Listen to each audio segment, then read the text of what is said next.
Nako, Lance at Brian, nagong din tayo ngayon. Pero alamin muna natin kung ano bang dahilan ng ating mga hurados, bakit sila ay bumilang. Unahin natin si Kian, ikaw ang unang bumilang. Ano ba ang nangyari? Parang may actually umpisa din no? Yung intro din yung unang pasok din yung sa song parang hindi siya sumakto dun sa tamang to, parang may na flat yung sa intro no. Tapos dun sa pag-progress ng kanta may parang pansin ko hindi masyadong sigurado yung pagbitaw nyo ng mga nota dun sa song. To think na parang parang heavy metal sound yung The Day You Said Goodnight, di ba? Okay yun, risky, ibang tunog, surprise, ang ganda niya. Pero yun dahil merong material kayo na may pa-surprise na gano'n, I think dapat yun, yung unang pasok mo pa lang, hit agad eh. So, siguro kaya rin kami naging, parang napuna namin ng patuloy-tuloy kasi sunod-sunod din. So, yeah, but I mean, props pa rin sa inyo dahil kakaiba yung pinakita nyo sa amin. Kakaibang genre, kakaibang areglo at pyesa, even yung arrive nyo, no? But, siguro unfortunately na rinig namin yung mga nota na hindi, lumapag. Mahirap din yung areglo, no, sir? Yes, oo. Again, gusto ko lang i-point out, no, kasi ang hirap nung tanghala natin ngayon, kasi duet siya.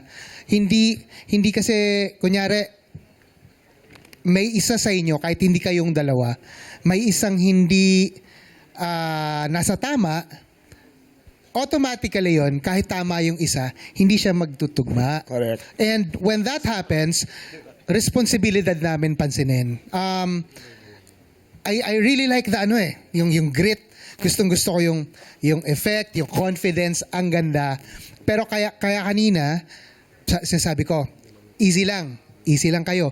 Kasi nagong na yung first group.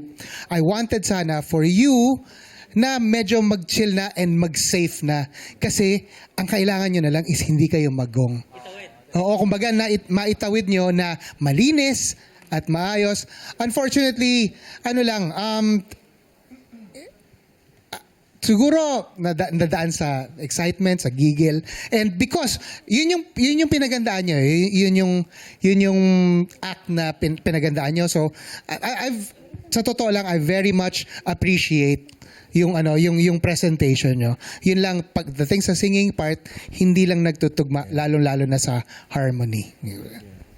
Pero commendable yung tapang kasi yung The Day You Said Goodnight. Alam na naman natin yung original version nun Hindi ganyan ka hard rock yung dating, di ba?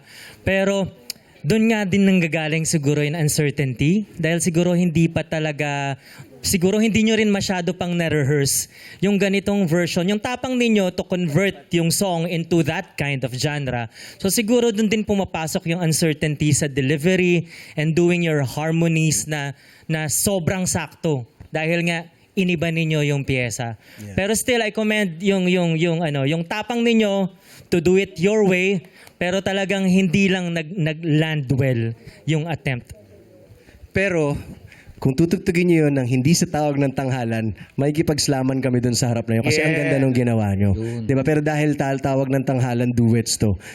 Yun yung naging parang consequence ng risk na ginawa nyo. No? Pero, I mean, sana tuloy-tuloy pa rin, di ba? Yun. Kaya alam mo, Brian at Lance, maganda sinabi ng mga hurados, individually, mahusay kayo eh. Yes. Itong duets lang, medyo hindi lang nga talaga nagtugma yung siguro yung mga boses nga. Baka nga, sabi nga nila, baka daw may kulang sa rehearsal, pag ganun, di ba? O, kasi ito ang gusto ko... na-over ata. Na-over. Yeah. Yun kasi ang gusto ko itanong, ano ba yung nararamdaman nyo after magong nung una nag-perform? Ano ba una yung naramdaman nun? Para bang, kinabahan ba kayo? O dapat... Mas parang na kumpiyansa. Oo.